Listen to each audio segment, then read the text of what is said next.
Hello friends, Shashi Agarwal channel के अंदर मैं doctor Shashi Agarwal welcome you all. आज का जो हमारा टॉपिक है that is the consumption function. तो इस वीडियो के अंदर I will be covering the whole topic of consumption function, propensity to consume, psychological law of consumption, determinant of propensity to consume.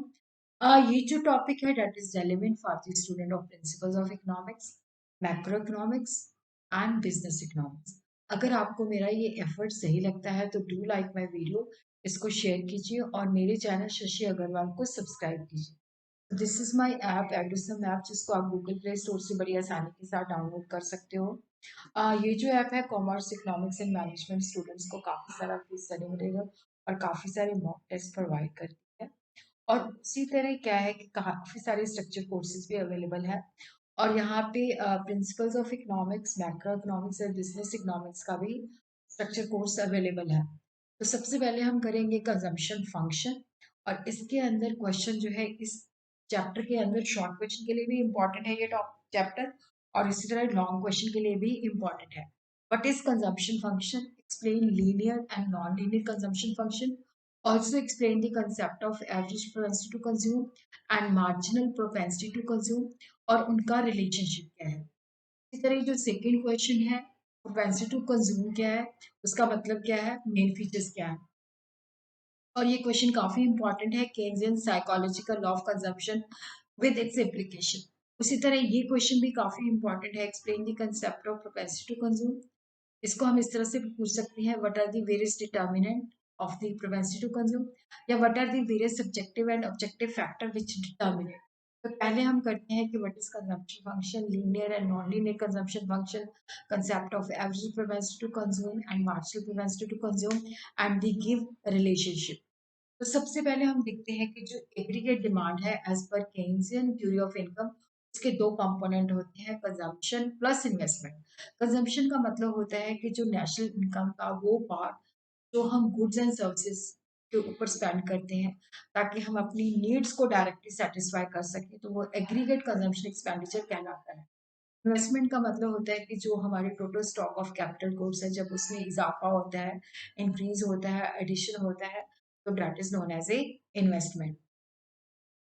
According to Keynes, consumption is a function of income. Consumption income के ऊपर depend करती है, और जो national income का हिस्सा जो हम गुड्स एंड सर्विसेज पे स्पेंड करते हैं ताकि हम अपनी ज़रूरतों को पूरा कर सकें, that is known as a aggregate consumption. Consumption function जो है टोटल कंजम्पशन एक्सपेंडिचर और नेशनल इनकम के बीच में जो रिलेशनशिप है उसको एक्सप्रेस करता है। केन्स ने इसके लिए टर्म यूज की है प्रोपेंसिटी टू कंज्यूम, उपभोग की प्रवृत्ति। तो प्रोपेंसिटी टू कंज्यूम का मतलब होता है शेड्यूल जिसके अंदर वेरियस लेवल्स ऑफ इनकम है, जिसके अंदर हम बताते हैं कि अगर जैसे 100 इनकम है तो उसके ऊपर हमारी कंजम्पशन क्या है, 200 हमारा इनकम है तो उसके ऊपर क्या कंजम्पशन है। Refer to schedule tabular form के अंदर it shows the relationship between the different levels of consumption and different levels of income। और consumption जो है income के ऊपर डिपेंड करती है। consumption is a function of income।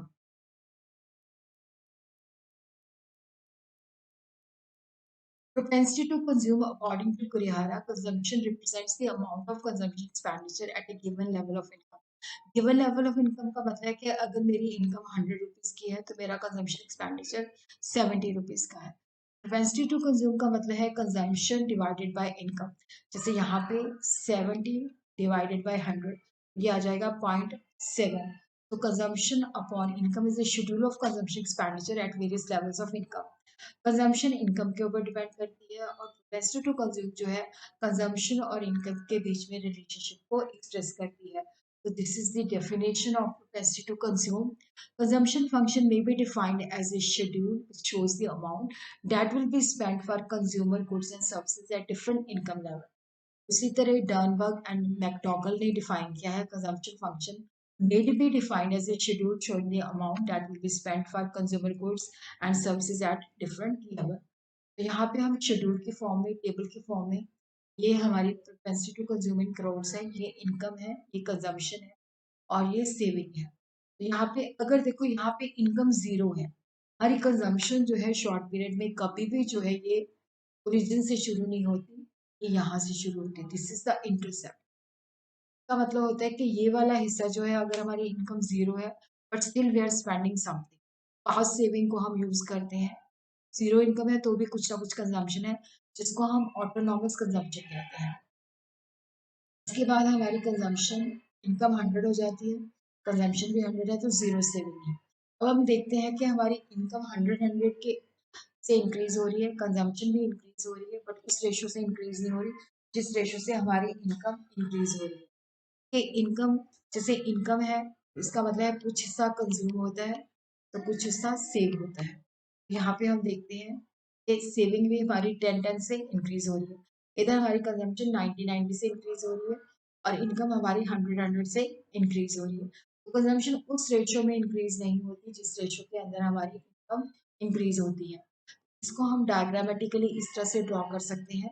O x के ऊपर हम लेते हैं इनकम, ओ वाई पे हम लेते हैं कंजम्पशन या सेविंग। तो यहाँ पे हमने ये ड्रॉ कर लिया।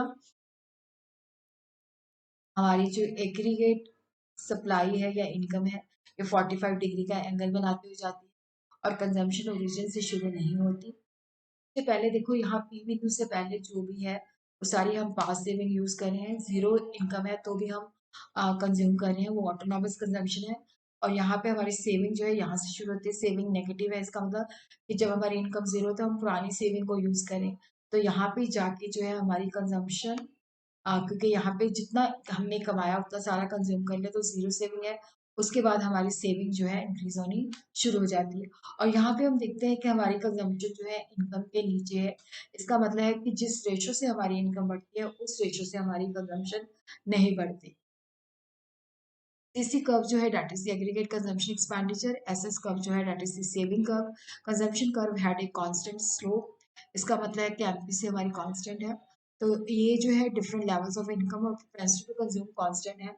सीसी कर्व जो है, कंजम्पशन कर्व जो है, जीरो से स्टार्ट नहीं होता। अगर जीरो इनकम है तो भी हम कुछ ना कुछ स्पेंड कर रहे हैं, तो वो हमारी ऑटोनॉमस कंजम्पशन है। और सीसी कर्व जो है लेफ्ट से राइट की तरफ जा रहा है, इंक्रीज हो रहा है। और उसी तरह पी पॉइंट पे हमारी इनकम और जो कंजम्पशन है वो सेम, मतलब एक जैसे इक्वल हो जाते हैं, और वहाँ सेविंग जीरो होती है।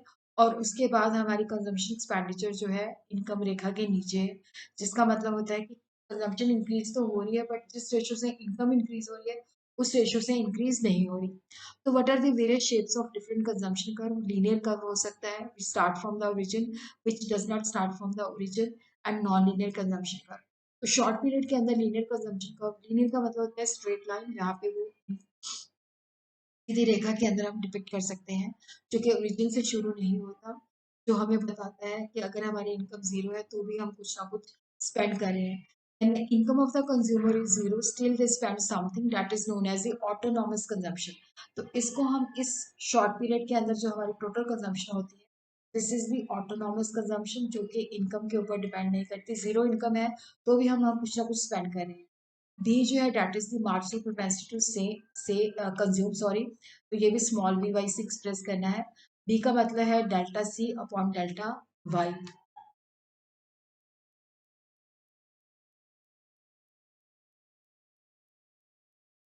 एमपीसी जो है मार्जिनल प्रोपेंसिटी टू कंज्यूम जो है that is delta consumption divided by delta Y. इसका मतलब है कि यहाँ पे हम एस्टैब्लिश करते हैं relation between change in the consumption due to the change in income.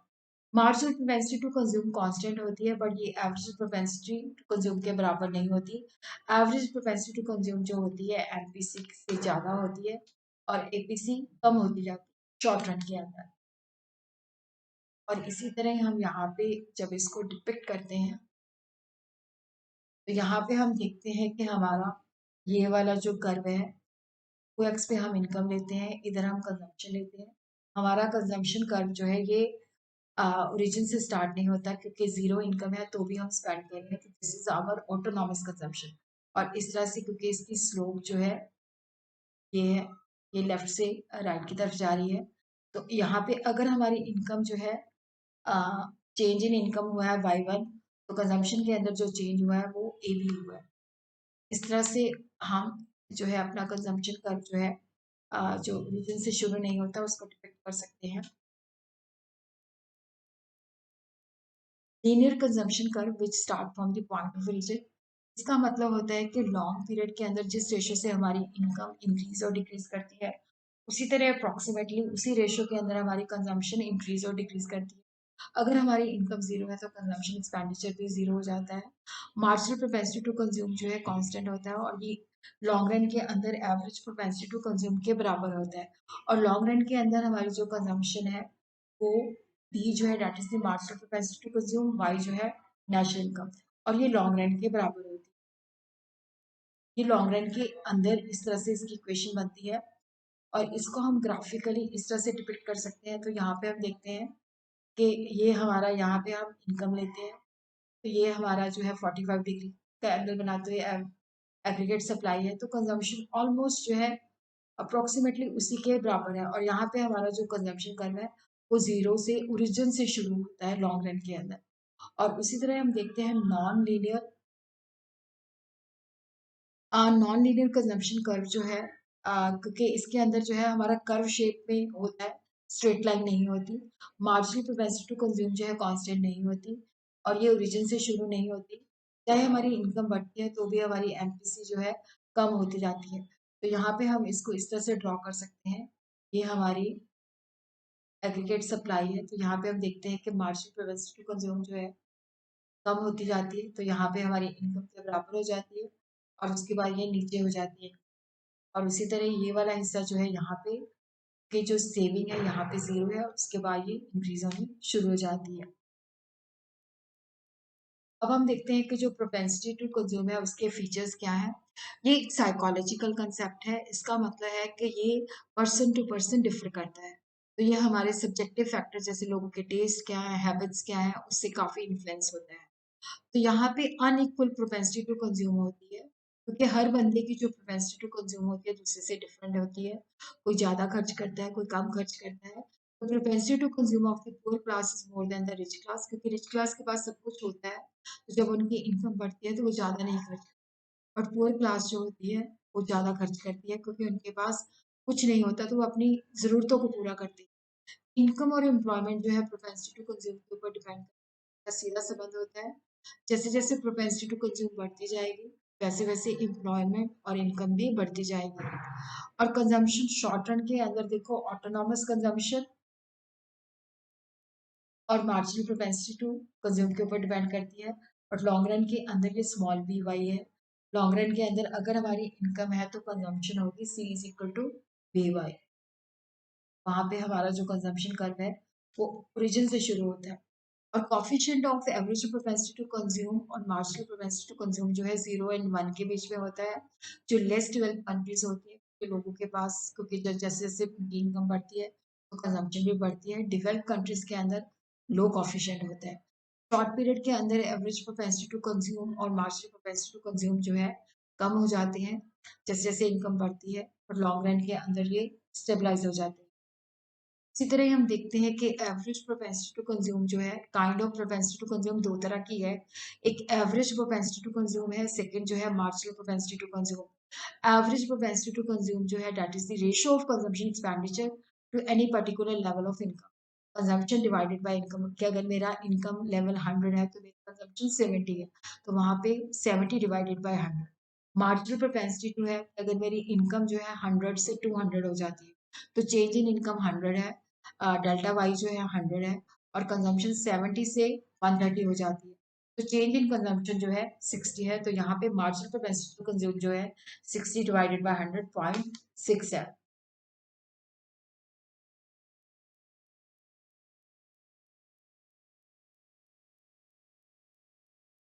Kuriara has defined the average propensity to consume is the ratio of consumption expenditure to any particular level of income, और marginal propensity to consume is the ratio of change in consumption to the change in income।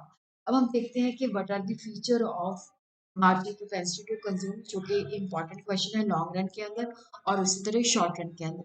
देखो जो marginal propensity to consume है it is always positive। इसका मतलब है कि जब income बढ़ती है तो हमेशा कंजम्पशन भी बढ़ती है, चाहे उस रेशो में नहीं बढ़ती।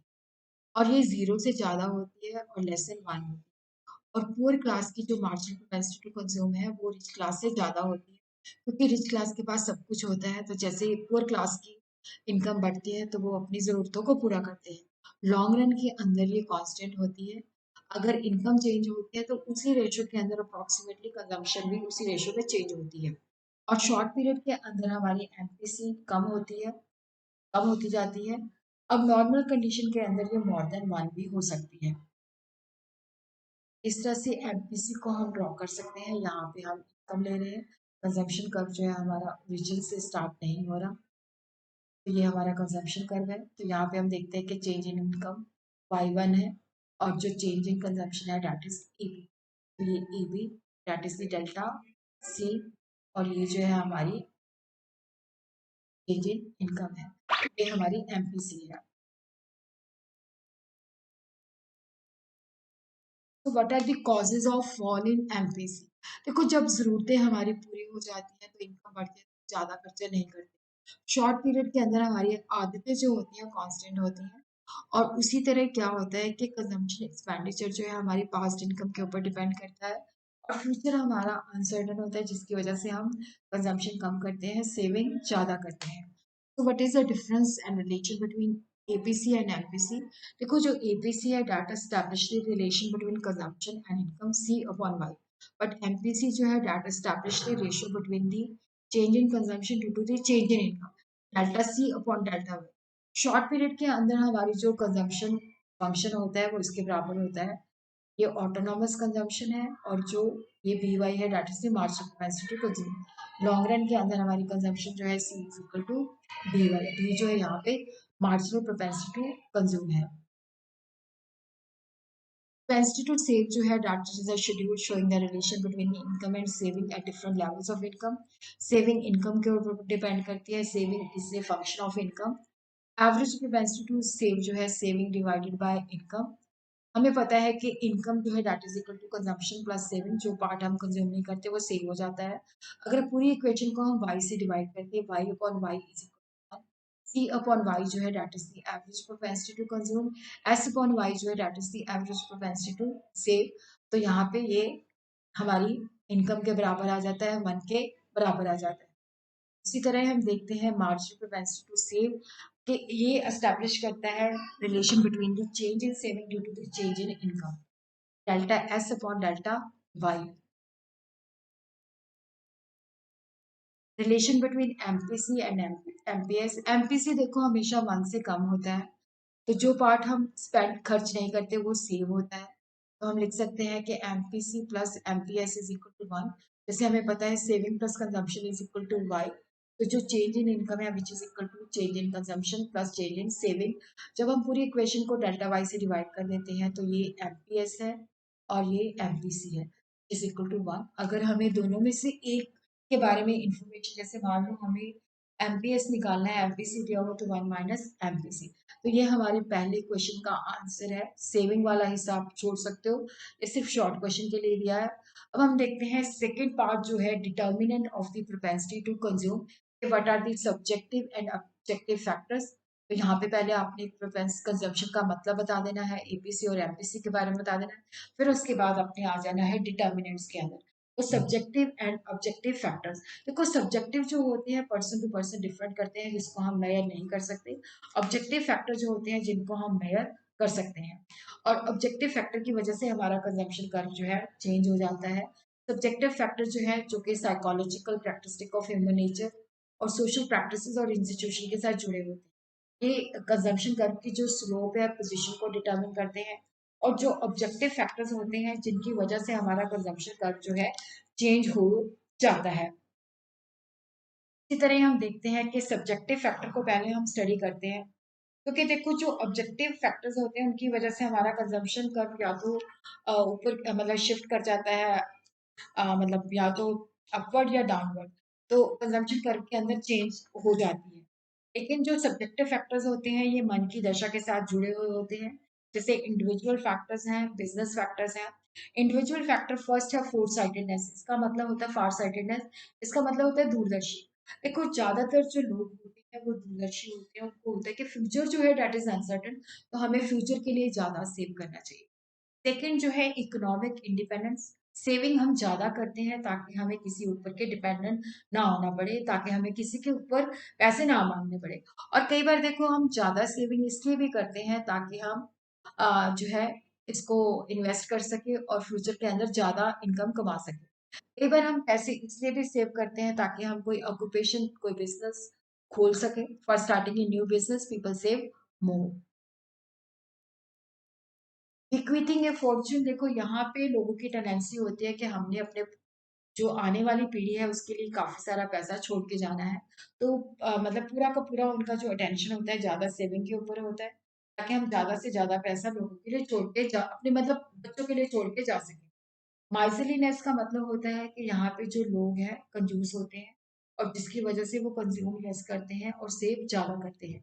और कई बार ये होता है कि सोसाइटीज़ के अंदर हमारी जितनी वेल्थ दिखेगी तो हमारी पोजीशन बनेगी, तो इसलिए वो कंज्यूम कम करते हैं, सेविंग ज़्यादा करते हैं ताकि हमारे पास ज़्यादा से ज़्यादा वेल्थ हो। और कई बार हम इसलिए भी सेविंग करते हैं कि फ्यूचर अनसर्टन होता है और पता नहीं उस वक्त क्या सिचुएशन आ जाए, क्या इमरजेंसी आ जाए, तो उसके लिए भी हम सेव करते हैं। ये बिजनेस फैक्टर्स आ जाते हैं सब्जेक्टिव फैक्टर्स के अंदर। तो यहाँ पे हम देखते हैं कि जो बिजनेस है वो इसलिए सेविंग होती है ताकि हम बिजनेस को एक्सपैंड कर सकें, अपने बिजनेस को बढ़ा सकें। और उसी तरह क्या होता है कि लिक्विडिटी प्रेफरेंस, जो बिजनेस हाउसेस हैं वो अपनी वेल्थ को कैश फॉर्म में रखना ज़्यादा प्रेफर करते हैं और कंजम्पशन एक्सपेंडिचर को कर्टेल करते हैं। फाइनेंशियल विजडम भी इसी में कहती है कि अगर आपने ओल्ड मशीनरी को रिप्लेस करना है तो सेविंग करो। अगर हमने लेटेस्ट टेक्नोलॉजी की मशीनों को या इक्विपमेंट को या सॉफ्टवेयर को हायर करना है तो ज़्यादा सेविंग करते हैं। और सक्सेसफुल मैनेजमेंट भी वही होती है जो बिजनेस के अंदर जो अनसर्टेनिटीज होती हैं उनको मीटअप करने के लिए ज़्यादा फंड सेव करती है। तो शॉर्ट पीरियड के अंदर जो साइकोलॉजिकल फैक्टर्स होते हैं वो स्टेबल होते हैं। जितने फैक्टर्स जो है जिनकी वजह से क्या होता है, तो प्रोपेंसिटी टू कंज्यूम चेंज हो जाती है, और जिसकी वजह से हमारा कंजम्पशन कर्व जो है ऊपर की तरफ या डाउन की तरफ शिफ्ट हो जाता है। तो there is a change in consumption curve. तो फर्स्ट है चेंज इन मनी इनकम। देखो, अगर हमारी मनी इनकम बढ़ती है तो हमारी कंजम्पशन भी बढ़ती है, अगर हमारी इनकम डिक्रीज होती है तो कंजम्पशन भी डिक्रीज। और उसी तरह ही देखो, जब रियल इनकम के अंदर चेंजेस आती हैं, जैसे प्राइसेस फॉल कर जाती हैं, तो उस वक्त क्या होता है कि हमारी परचेसिंग पावर बढ़ जाती है, तो हमारी रियल इनकम बढ़ जाती है तो हम ज़्यादा खरीदते हैं। अब मान लो कोई चीज़ 10 की थी या 5 की होगी तो हम 2 खरीद सकते हैं। तो हमारी रियल टर्म के अंदर जो है कंजम्पशन इनकम बढ़ जाती है, तो परचेसिंग भी बढ़ जाती है। और उसी तरह जब हमारी प्राइसेस राइज हो जाती है, तो उस वक्त क्या होता है कि रियल इनकम कम हो जाती है तो कंजम्पशन भी कम हो जाती है। डिस्ट्रीब्यूशन ऑफ इनकम के अंदर देखो, अगर डिस्ट्रीब्यूशन इक्वल है तो propensity to consume will be more, और अगर अनइक्वल है तो ये लेस होगी, क्योंकि उस वक्त अमीरों के पास ज़्यादा होगा तो उनकी प्रोपेंसिटी टू कंज्यूम कम होती है। और उसी तरह जब हमें अचानक ही सडनली कोई प्रॉफिट मिल जाता है, कोई विंडफॉल मतलब अचानक कोई गेन हो जाता है तो हमारी कंजम्पशन बढ़ जाती है, और अगर हमें कोई लॉस हो जाता है तो हमारी कंजम्पशन कम हो जाती है। और उसी तरह जो कॉरपोरेशंस होती हैं वो मतलब जो प्रॉफिट जब डिस्ट्रीब्यूट करती हैं, अगर तो वो प्रॉफिट डिस्ट्रीब्यूट करती हैं ज़्यादा तो शेयर होल्डर की प्रोपेंसिटी बढ़ जाती है, बट अगर वो लेस करती है तो शेयर होल्डर की प्रोपेंसिटी इतनी नहीं इंक्रीज होती। और अगर हमें लगता है कि कोई वॉर हो जाएगी या शॉर्टेज हो जाएगी तो हमारी प्रोपेंसिटी टू कंज्यूम ज़्यादा होती है। और अगर प्रोग्रेसिव टैक्सेशन है तो वहाँ पे गवर्नमेंट जो है, जैसे जैसे लोगों की इनकम बढ़ती है तो वहाँ पे टैक्स ज़्यादा लगाती है, और जिसकी वजह से इक्विटेबल डिस्ट्रीब्यूशन ऑफ इनकम होता है और प्रोपेंसिटी टू कंज्यूम बढ़ जाती है। उसी तरह हम देखते हैं change in the rate of interest. देखो, change in the rate of interest की वजह से भी क्या होता है कि प्रोपेंसिटी टू कंज्यूम के अंदर चेंजेस आती हैं, पर ये हम नहीं कह सकते कि कंजम्पशन इंक्रीज करेगी डिक्रीज करेगी, क्योंकि इससे ये भी हो सकता है कि जब रेट ऑफ इंटरेस्ट बढ़ता है तो लोग ज़्यादा सेविंग करें और लेस कंज्यूम करें। तो उसी तरह क्या होता है कि इसके उल्ट भी हो सकता है कि जिसको फिक्स इनकम चाहिए बाय वे ऑफ इंटरेस्ट, तो वो सेविंग ज़्यादा करते हैं जब रेट ऑफ इंटरेस्ट लो होता है, और उस वक्त सेव लेस करते हैं और ज़्यादा कंज्यूम करते हैं जब रेट ऑफ इंटरेस्ट हाई होता है। उसी तरह वेजेस जो है, क्लासिकल इकोनॉमिस्ट का ये मानना था कि जब हम वेजेस को कट करते हैं तो लोगों की कंजम्पशन की जो प्रोवेंसिटी है इंक्रीज होती है। उससे क्या है कि देखो, यहाँ पे उनका था कि जब वेजेस रिड्यूस होती है तो प्राइसेस भी रिड्यूस हो जाती हैं, तो उनकी increase in propensity to consume है। और जिसको के केन्स ने क्रिटिसाइज किया है कि देखो, जब वेजेस कट होती है लोगों की इनकम कम हो जाती है तो उनकी खरीदने की क्षमता भी कम हो जाए, तो जिसकी वजह से क्या होता है कि उनकी प्रोपेंसिटी टू कंज्यूम लेस हो जाती है। और उसी तरह लिक्विड एसेट्स के अंदर न्यू क्लासिकल इकोनॉमिस्ट का ये मानना है, जैसे पीगू का मानना है कि जब प्राइसेस कम होती हैं तो जिन लोगों के पास ज़्यादा लिक्विड एसेट्स होते हैं उनका रियल बैलेंस इंक्रीज हो जाता है और वो ज़्यादा स्पेंड करते हैं तो प्रोपेंसिटी टू कंज्यूम इंक्रीज हो जाती है। इसको हम पीगू इफेक्ट भी कहते हैं, रियल बैलेंस इफेक्ट भी कहते हैं। बट केन्स ने इसकी आलोचना की है। उसने कहा कि लोगों के पास पहले तो कैश मनी या बैंक डिपॉजिट नहीं होते, अगर होते भी हैं तो वो इसको बढ़ाने की कोशिश करते हैं। उसी तरह हम देखते हैं कि अगर गवर्नमेंट सोशल सिक्योरिटी और लाइफ इंश्योरेंस प्रोवाइड करे तो लोग ज़्यादा खर्च करते हैं। बट अगर लोगों को अपनी रिटायरमेंट के बारे में सोचना है, सोशल सिक्योरिटी के बारे में सोचना है, तो वो सेविंग ज़्यादा करते हैं। उसी तरह क्या होता है कि जब नए प्रोडक्ट्स मार्केट के अंदर आते हैं तो लोग ज़्यादा उनको खरीदते हैं और जिन चीज़ों के अंदर क्रेडिट और इंस्टॉलमेंट फैसिलिटी ज़्यादा होती है तो कंजम्पशन ज़्यादा होता है। इसी तरह अगर हमें लगता है कि फ्यूचर के अंदर हमारी इनकम इंक्रीज होती है तो हम ज़्यादा कंज्यूम करते हैं और अगर चीज़ें ज़्यादा मात्रा में अवेलेबल हैं तो कंजम्पशन ज़्यादा होगी। अगर हमारे अगर हम विलेजेस में रहते हैं, शहरों के अच्छे शहरों के साथ कनेक्टेड है तो भी कंजम्पशन ज़्यादा होती है। और फैशन और टेस्ट के अंदर जब चेंजेस आती है तो जो चीज़ें फैशन और टेस्ट के अंदर होती हैं उनकी कंजम्पशन ज़्यादा होती है। पॉपुलेशन बढ़ती है तो कंजम्पशन भी बढ़ती है और जिन लोगों की इनकम स्टेबल होती है, जिन लोगों की इनकम स्टेबल होती है वो ज़्यादा खर्चा कर सकते हैं, ज़्यादा कंजम्पशन कर सकते हैं। बट जिन लोगों की इनकम के अंदर वेरिएशन है तो उनकी जो कंजम्पशन होती है वो कम होती है। तो इसको क्रिटिसाइज भी किया है। देखो यहाँ पे हैजलिट और हट ने कहा कि जो केन्स ने प्रोपेंसिटी को यूज किया है ये राइट वर्ड नहीं है। प्रोपेंसिटी का मतलब टेंडेंसी होती है और प्रोपेंसिटी से केन्स का मतलब है कि इनकम का वो हिस्सा। देखो यहाँ पे जब हम प्रोपेंसिटी टू कंज्यूम की बात करते हैं तो सारा का सारा कंजम्पशन एक्सपेंडिचर की बात नहीं करती, क्योंकि कुछ चीजें हम गुड्स एंड सर्विसेज और कुछ चीजें हम फिक्स एसेट के ऊपर भी इन्वेस्ट करते हैं, तो वो चीज इसने नहीं कहा। और उसी तरह क्या है कि जो केन्स ने ये कोई नई बात नहीं कही कि गरीब लोगों की प्रोपेंसिटी टू कंज्यूम ज्यादा होती है, क्योंकि ये बात तो सबको ही पता है। और उसी तरह हिट्स ने ये प्रूव कर दिया कि ये जो थ्योरी है ये बेसिकली अनरियलिस्टिक चीजों के ऊपर बेस्ड है कि लोगों की इनकम इंक्रीज हो रही थी लेकिन वहां पे क्या था कि सेविंग जो थी डिक्रीज हो रही थी। और उसी तरह ये जो लॉ है that is not applicable to the long period, it is only applicable to the short period. और उसी तरह हेजलिट ने कहा कि ये जो लॉ है ये फ्रॉड है, क्योंकि इसने इसको मैथमेटिकल इक्वेशन के अंदर एक्सप्रेस किया है, तो इसका मतलब ये नहीं है कि ये सही हो जाता है। ये हमारा सेकंड क्वेश्चन था। तो ये हमारा थर्ड क्वेश्चन है, साइकोलॉजिकल लॉ ऑफ कंजम्पशन, जो कि बहुत ही इंपॉर्टेंट क्वेश्चन है। तो इस तरह से क्वेश्चन आता है, explain the Keynes psychological law of consumption with its implication. देखो वहां पे आपने जब पेपर अटेम्प्ट करना है तो आपकी बैलेंस्ड अप्रोच होनी चाहिए। अगर 35 मिनट्स अगर 5 क्वेश्चन करने हैं तो आपने पहले केन्स का साइकोलॉजिकल लॉ ऑफ कंजम्पशन बताना है, मीनिंग बताना है, डेफिनेशन बतानी है, अजम्पशन, फिर इसको डायग्रामेटिकली, फिर इसके इम्प्लीकेशंस बतानी है। तो साइकोलॉजिकल लॉ ऑफ कंजम्पशन जो है that is establish the relation between the aggregate consumption and aggregate income. Keynes का फंडामेंटल लॉ ऑफ कंजम्पशन भी कहते हैं। जो लोग होते हैं उनकी साइकोलॉजी इस तरह से होती है कि जब हमारी रियल इनकम इंक्रीज होती है तो एग्रीगेट कंजम्पशन भी इंक्रीज होता है, बट उस मात्रा के अंदर इंक्रीज नहीं होता जिस मात्रा में हमारी इनकम इनकम इंक्रीज होती है। Marginal propensity to consume positive होती है बट लेस देन 1 होती है, कि जब हमारी इनकम बढ़ती है तो कंजम्पशन भी बढ़ती है बट उस रेशो में नहीं बढ़ती। तो case is defined as psychological law of consumption in this terms. Fundamental psychological law है जिसके ऊपर हम ग्रेट कॉन्फिडेंस के साथ रिलाई कर सकते हैं अपने नॉलेज और एक्सपीरियंस के बेसिस पे, कि जो जब लोगों की इनकम इंक्रीज होती है तो कंजम्पशन भी इंक्रीज होती है बट उस मात्रा में इंक्रीज नहीं होती। एमपीसी जो है that is a positive but less than 1। तो ये जो लॉ है it is based on these assumption, no change in psychological and institutional complex. सिर्फ इनकम के अलावा बाकी चीजों के अंदर चेंजेस नहीं होता, लोगों की टेस्ट एंड हैबिट सेम रहते हैं, पॉपुलेशन के अंदर भी चेंज नहीं आता, इकोनॉमी के अंदर नॉर्मल कंडीशन है, कोई वॉर लगने का खतरा नहीं, कोई डिप्रेशन या कोई तेजी आने की संभावना नहीं है। और ये जो लॉ है that is applicable to free and prosperous economy, ये सोशलिस्टिक और अंडर डेवलप इकोनॉमी को एप्लीकेबल नहीं है। और यहाँ पे भी हम अज्यूम करते हैं कि कोई गवर्नमेंट की इंटरफेरेंस नहीं है। तो यहाँ पे हम इसको एक्सप्लेन करते हैं। तो देखो यहाँ पे जैसे हमारी इनकम जीरो है पर स्टिल हम कुछ ना कुछ स्पेंड कर रहे हैं तो ये ऑटोनॉमस कंजम्पशन है। और यहाँ पे हमने पास सेविंग, ये ब्रैकेट के अंदर, इसका मतलब हमने सेविंग को यूटिलाइज कर लिया। सेविंग हमारी यहाँ पे नेगेटिव होगी। हमारी इनकम 50 से इंक्रीज होती है, तो कंजम्पशन हमारी 75 है। अगेन हम अपनी सेविंग को ही यूज करते हैं क्योंकि इनकम तो हमारी 50 है, 25 हम पास सेविंग यूज करते हैं। उसके बाद हमारी इनकम 100 है, कंजम्पशन भी 100 है और सेविंग 0 हो जाती है। उसके बाद हम देखते हैं कि हमारी जो इनकम है वो 50 के हिसाब से इंक्रीज होती जाती है, बट कंजम्पशन हमारी 25 के हिसाब से इंक्रीज होती है, उस रेशो से इंक्रीज नहीं होती जिस रेशो से हमारी इनकम इंक्रीज हो जाती है।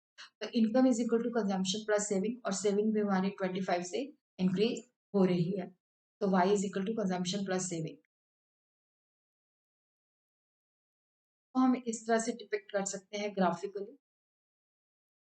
तो ये हमारी एग्रीगेट सप्लाई है जो कि 45 डिग्री का एंगल बनाती हुई जाती है। ये हमारी कंजम्पशन है। तो यहाँ पे हम देख सकते हैं कि अगर हमारी इनकम ये ओरिजिन से शुरू नहीं होती, अगर इनकम 0 है तो भी हम कुछ ना कुछ स्पेंड कर रहे हैं। तो यहाँ पे जाके हमारी जो सेविंग है, यहाँ पे ऐसे आपने ड्रॉ कर देना है। यहाँ पे जाके ये सेविंग और इनकम जो है बराबर हो जाती है। तो ये 0 सेविंग है, उसके बाद हमारी सेविंग इंक्रीज होनी शुरू हो जाती है।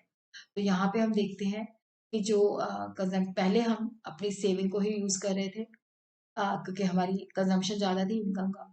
तो एफ बिंदु पे क्या होता है कि कंजम्पशन एंड इनकम बराबर हो जाते हैं। उसके बाद इनकम इंक्रीज होती है, कंजम्पशन उसके नीचे रहती है। इसका मतलब होता है कि जिस रेशो से हमारी इनकम बढ़ती है उस रेशो से हमारी कंजम्पशन नहीं बढ़ती। तो हम इस तरह से एक्सप्लेन कर सकते हैं। As we see from this graph, when income is 0, then consumption is more than 0. We are using past saving for satisfying our consumption at 0 income. As the income goes on increasing, consumption also goes on increasing, but at a diminishing rate. इसका मतलब है कि जिस ratio से हमारी income increase होती है उस रेशो से हमारी कंजम्पशन इंक्रीज नहीं होती। तो ये जो लॉ है, इसकी ये तीन मेन प्रोपोजिशंस है। इंक्रीज एग्रीगेट इनकम, कि जब हमारी इनकम बढ़ती है तो हमारी कंजम्पशन भी बढ़ती है। इंक्रीज इनकम जो है that is equal to change in saving and change in consumption. और उसी तरह जब हमारी इनकम इंक्रीज होती है तो ऑब्वियसली हमारी कंजम्पशन भी इंक्रीज होती है, सेविंग भी इंक्रीज होती है, बट ऐसा नहीं होता कि लेस सेविंग और लेस कंजम्पशन जो पहले है। अब हम देखते हैं इस लॉ की इम्प्लीकेशंस क्या है। देखो यहाँ पे ये जो लॉ है हमें बताता है कि इन्वेस्टमेंट इज वेरी इंपॉर्टेंट।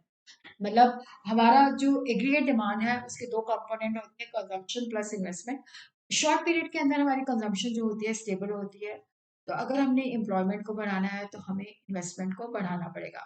और उसी तरह शॉर्ट पीरियड के अंदर जनरल ओवर प्रोडक्शन अनएम्प्लॉयमेंट हो सकती है, क्योंकि जो मार्जिनल कैपेसिटी टू कंज्यूम होती है दैट इज लेस देन 1। क्योंकि जो हम सारा का सारा पैसा, जब हमारी इनकम चेंज होती है तो सारी की सारी इनकम कंजम्पशन में नहीं करते, उसमें हम कुछ सेव करते हैं। तो इस वजह से क्या होता है कि जो प्रोड्यूसर ने बनाया वो सारा का सारा हम नहीं खरीदते, तो जिसकी वजह से बेरोजगारी उत्पन्न हो सकती है, ओवर प्रोडक्शन हो सकती है।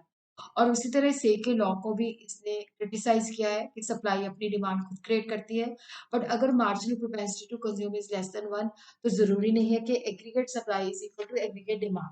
क्योंकि जब हमने सारी की सारी इनकम स्पेंड ही नहीं की तो सारा का सारा माल बिकेगा नहीं, तो हमारी एग्रीगेट डिमांड जो है एग्रीगेट सप्लाई से कम हो सकती है। और उसी तरह जो प्रोड्यूसर्स हैं, जब डिमांड उतनी नहीं होती, एग्रीगेट डिमांड कम होती है, तो प्रोड्यूसर के पास काफी सारा माल बच जाता है जो सेल नहीं होता, तो वो लो प्राइसेस पे सेल करते हैं, तो उनकी प्रॉफिटेबिलिटी और मार्जिनल एफिशिएंसी ऑफ कैपिटल भी कम हो जाती है। और उसी तरह क्लासिकल इकोनॉमिस्ट कहते थे कि हमारा जो संतुलन है वो फुल एम्प्लॉयमेंट पे होता है, बट अंडर एम्प्लॉयमेंट इक्विलिब्रियम के अंदर भी एग्रीगेट डिमांड जो है becomes equal to aggregate supply before reaching the full employment level। क्योंकि जब एग्रीगेट डिमांड के अंदर कमी होती है तो इन्वेस्टमेंट भी कम हो जाती है और मार्जिनल एफिशिएंसी ऑफ कैपिटल भी कम हो जाती है, तो कंजम्पशन उस रेशियो में इंक्रीज नहीं होती, तो प्रोड्यूसर भी कम प्रोड्यूस करते हैं, तो एग्रीगेट डिमांड एग्रीगेट सप्लाई के बराबर हो जाती है। और उसी तरह क्या होता है कि जब एडवांस्ड इकोनॉमी के अंदर इनकम सारी की सारी स्पेंड नहीं होती, तो सेविंग बढ़ जाती है, और सेविंग बढ़ जाने से क्या होता है कि एग्रीगेट डिमांड एग्रीगेट सप्लाई से कम हो जाती है, और जिसकी वजह से डिप्रेशन और अनएम्प्लॉयमेंट उत्पन्न हो जाते हैं।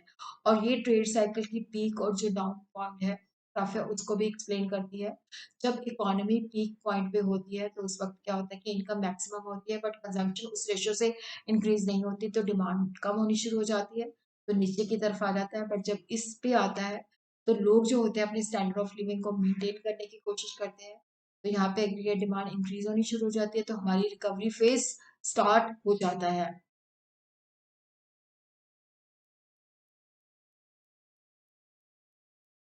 और उसी तरह ये लॉ के मुताबिक सेकुलर सिग्नेचर भी होती है, क्योंकि जिस रेशो से इनकम बढ़ती है उस रेशो से कंजम्पशन नहीं बढ़ती। तो सेविंग हमारे पास बहुत ज़्यादा इकट्ठी हो जाती है। और एंटरप्रेन्योर को क्या होता है, क्योंकि एग्रीगेट डिमांड एग्रीगेट सप्लाई से कम होती है, तो वहाँ पे उनको सफिशिएंट अपॉर्चुनिटी नहीं मिलती कि वो इन्वेस्ट कर सके। तो इकोनॉमी एक सेचुरेशन पॉइंट पे पहुंच जाती है जहाँ पे कोई मूवमेंट नहीं होती। और वहाँ पे कंपल्सरी हो जाता है कि स्टेट इंटरवेन करे, क्योंकि जब प्राइवेट इन्वेस्टर नहीं आ रहे तो गवर्नमेंट को इन्वेस्टमेंट करनी चाहिए।